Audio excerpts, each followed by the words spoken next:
Assalamualaikum warahmatullahi wabarakatuh. Perkenalkan, nama saya Nurul Atta Fitriani, NIM 20022022. Dari jurusan Pendidikan Guru Pendidikan Anak Usia Dini Fakultas Ilmu Pendidikan Universitas Negeri Padang.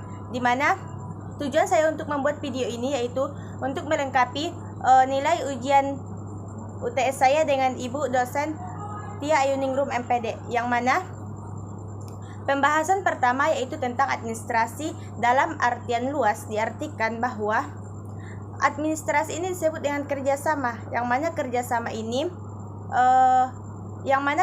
yang disebut itu bahwa administrasi ini merupakan hubungan dengan kegiatan kerjasama yang sudah dilakukan manusia ataupun sekelompok orang sehingga tercapainya tujuan yang diinginkan. Administrasi hubungan sekolah dengan masyarakat ini juga merupakan suatu proses komunikasi antara sekolah dan masyarakat untuk meningkatkan pengertian masyarakat tentang kebutuhan serta kegiatan pendidikan, serta mendorong minat dan juga kerjasama masyarakat dalam meningkatkan dan juga mengembangkan sekolah. Maka yang selanjutnya yaitu prinsip dan teknik administrasi hubungan sekolah dan masyarakat, yang mana yang pertama kita akan membahas tentang prinsip administrasi hubungan sekolah dan masyarakat. Yang pertama itu yaitu integrity, yang mana prinsip ini mengandung makna bahwa semua kegiatan hubungan sekolah dengan masyarakat harus terpadu, dalam artian apa yang sudah dijelaskan, disampaikan, dan disuguhkan kepada masyarakat, informasinya itu harus terpadu, dan informasi yang terpadu ini merupakan kegiatan akademik maupun informasi kegiatan yang bersifat non-akademik. Maka biasanya saling terjadi sekolah tidak menginformasikan ataupun menutupi semua yang sebenarnya menjadi masalah sekolah dan perlu bantuan atau dukungan orang tua murid. Oleh sebab itu, sekolah harus sedini mungkin mengantisipasikan kemungkinan adanya salah persepsi, yang mana di sini yaitu salah satunya interpretasi tentang informasi yang disajikan dengan melengkapi informasi yang akurat dan data yang melengkapi informasi yang diterima secara rasional oleh masyarakat. Dan hal ini sangat penting untuk meningkatkan penilaian dan kepercayaan masyarakat ataupun orang tua murid terhadap sekolah yang transparansi sekolah sangat diperlukan, lebih-lebih dalam era reformasi dan adab informasi ini. Masyarakat akan semakin kritis dan berani memberi penilaian secara langsung tentang sekolah.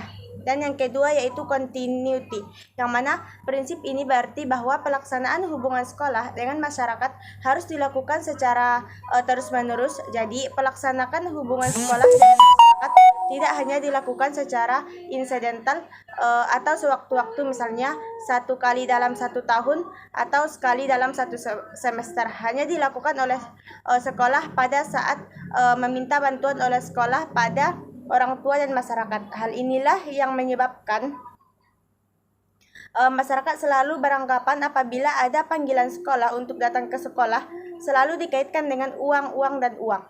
Karena akibatnya mereka cenderung untuk tidak menghadiri ataupun sekedar mewakili kepala sekolah. Apabila terkondisi, maka sekolah akan sulit mendapatkan dukungan yang kuat dari semua orang tua murid dan masyarakat. Dan yang ketiga itu simplicity, yang mana prinsip ini menghendaki agar dalam proses hubungan sekolah dengan masyarakat yang dilakukan komunikasi personal maupun komunikasi kelompok, pihak pemberi informasi ataupun sekolah dapat menyederhanakan berbagai informasi yang disajikan kepada masyarakat melalui pertemuan langsung maupun melalui media. Hendaknya disajikan dalam bentuk sederhana sesuai dengan kondisi dan karakteristik pendengar. Maka prinsip kesadaran ini juga mengandung makna bahwa informasi yang disajikan dinyatakan dengan kata-kata yang penuh persahabatan dan mudah dimengerti, yang mana banyak masyarakat yang tidak memahami istilah-istilah yang sangat ilmiah. Oleh sebab itu, penggunaan istilah sedapat mungkin disesuaikan dengan tingkat pemahaman masyarakat. Dan yang keempat yaitu Koperage, yang mana kegiatan pemberian informasi hendaknya menyeluruh dan mencakup semua aspek, faktor atau substansi yang perlu disampaikan dan diketahui oleh masyarakat, misalnya program, testing dan lain-lain. Dan kegiatan prinsip ini juga mengandung makna bahwa selagi informasi hendaknya yang pertama itu harus lengkap, karena artinya dalam suatu informasi yang harus ditutupi ataupun disimpan, padahal masyarakat atau orang tua murid mempunyai hak untuk sekolah di mana anaknya belajar. Oleh sebab itu, informasi kemajuan sekolah dan masalah yang dihadapi oleh sekolah dapat dicapai oleh sekolah harus diinformasikan kepada masyarakat. Dan yang kedua yaitu akurat, yaitu bukti yang diberikan memang tepat dan sesuai dengan kebutuhan masyarakat. Dalam kaitannya juga berarti bahwa informasi yang diberikan jangan dibuat-buat ataupun yang tidak objektif. Yang ketiga yaitu up to date, yang mana berarti informasi yang diberikan adalah informasi yang berkembang dan maju dan masalah prestasi sekolah yang terakhir. Kemudian yang kelima yaitu kontrak Pineses, yang mana program hubungan sekolah dengan masyarakat hendaknya konstruktif dalam arti sekolah memberikan informasi yang konduktif kepada masyarakat. Dengan demikian, masyarakat akan memberikan respon hal-hal positif tentang sekolah serta mengartikan dan memahami secara detail berbagai masalah yang dihadapi sekolah. Apabila hal tersebut dapat mereka mengertikan, akan fokus dan dapat mendorong mereka untuk memberikan bantuan kepada sekolah sesuai dengan permasalahan sekolah yang perlu mendapat perhatian dan pemecahan bersama. Hal ini menurut sekolah untuk membuat daftar masalah yang perlu dikomunikasikan secara terus-menerus kepada sasaran masyarakat tertentu. Yang keenam yaitu adaptability, yang mana program hubungan sekolah dalam masyarakat hendaknya disesuaikan dengan keadaan di dalam lingkungan masyarakat tersebut, yang mana penyesuaiannya dalam hal ini termasuk penyesuaian terhadap aktivitas, kebiasaan, budaya, dan bahan informasi yang ada dan berlaku di dalam kehidupan masyarakat. Bahkan pelaksanaan kegiatan hubungan dengan masyarakat pun harus disesuaikan dengan kondisi masyarakat. Misalkan saja masyarakat daerah pertanian yang setiap pagi bekerja di sawah, tidak mungkin sekolah mengadakan kunjungan atau hampaisit pada pagi hari. Kemudian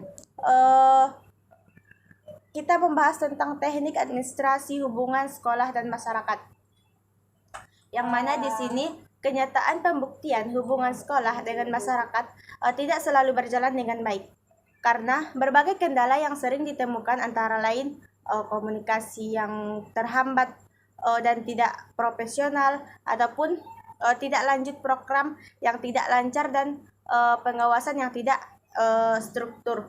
terstruktur. Untuk mengatasi berbagai kendala tersebut, beberapa hal bisa menjadi alternatif. Adanya laporan berkala mengenai berbagai kegiatan sekolah serta keuangannya. Diadakan berbagai kegiatan yang mengakrabkan seperti open house, kunjungan timbal balik, dan program kegiatan bersama seperti pentas seni dan juga perpisahan. Maka ada sejumlah teknik yang kiranya dapat diterapkan lembaga pendidikan, ataupun teknik-teknik tersebut dapat dikelompokkan menjadi 4, yaitu teknik tertulis, teknik lisan, teknik peragaan, dan teknik elektronik. Maka yang pertama kita akan membahas tentang teknik tertulis, yang mana teknik tertulis ini merupakan hubungan antara sekolah dan masyarakat yang dapat dilakukan secara tertulis, yang meliputi seperti buku kecil pada permulaan tahun ajaran, yang mana buku kecil ini isinya dijelaskan tentang tata tertib, syarat-syarat masuk, hari-hari libur, hari efektif, dan buku kecil ini dibagi kepada orang tua murid yang biasanya dilaksanakan di TK. Kemudian yang kedua itu pamflet, yang mana pamflet ini merupakan selembaran yang berisi tentang sejarah lembaga pendidikan tersebut, staf pengajar, fasilitas, dan tersedianya kegiatan belajar. Yang mana pamflet ini selain dibagikan ke wali murid juga bisa disebarkan ke masyarakat umum. Selain untuk menumbuhkan pengertian masyarakat, juga sekaligus untuk mempromosikan lembaga. Kemudian yang ketiga itu tentang berita kegiatan murid. Berita ini dapat dibuat sederhana mungkin pada selembaran kertas yang berisi informasi singkat tentang kegiatan-kegiatan yang dilakukan di sekolah ataupun pesantren. Dengan membaca, orang tua murid bisa mengetahui apa yang terjadi di lembaga pendidikan tersebut, khususnya kegiatan yang dilakukan oleh murid. Dan yang keempat yaitu catatan berita gambaran, yaitu teknik ini sebenarnya mirip dengan berita kegiatan murid karena keduanya sama-sama ditulis dan disebarkan ke orang tua. Hanya saja catatan berita gembira ini berisi tentang keberhasilan seorang murid.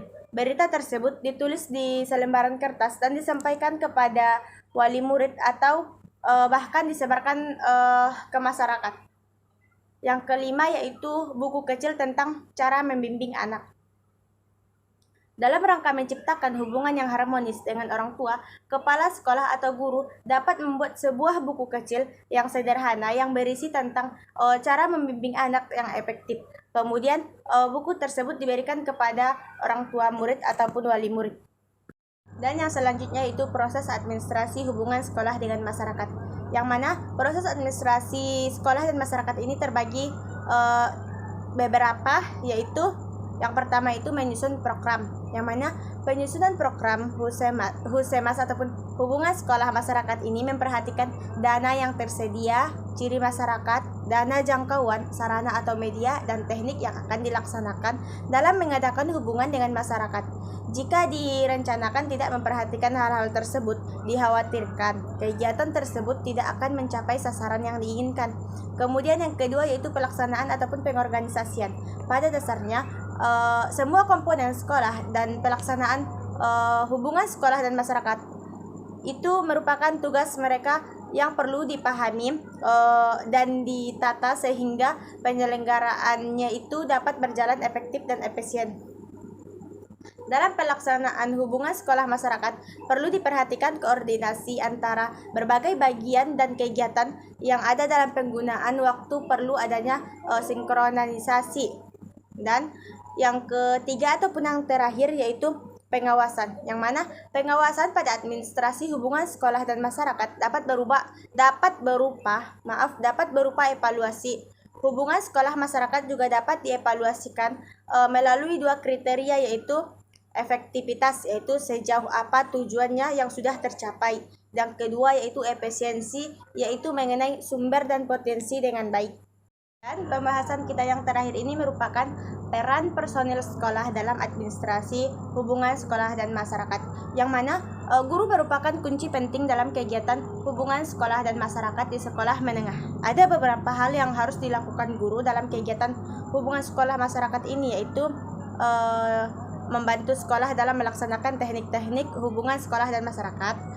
Yang kedua itu membuat dirinya lebih baik lagi dalam kemasyarakatannya. Dan yang ketiga yaitu dalam melaksanakan semua itu guru harus melaksanakan kode etiknya ataupun kode etik guru. Mungkin cukup sekian materi dari saya, kurang dan lebihnya saya mohon maaf. Sekian, assalamualaikum warahmatullahi wabarakatuh.